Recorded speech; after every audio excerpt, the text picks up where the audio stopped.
ఒకసారి సాయంత్రం ఒకసారి పర్వాలేదన్నారు పెద్దవాళ్ళు. సావిట్లో ఒకసారి సందిట్లో ఒకసారి చలి కాగాలన్నారు చిన్నవాళ్ళు. కొక్కరో బంగారు కోడి ముద్దడితే ముదిరింది వేడి.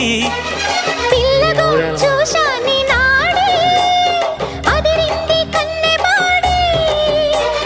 గుట్టుగా దోపిడి చెయ్యనా గుమ్మడి తాళలేను తీపి రాపిడి.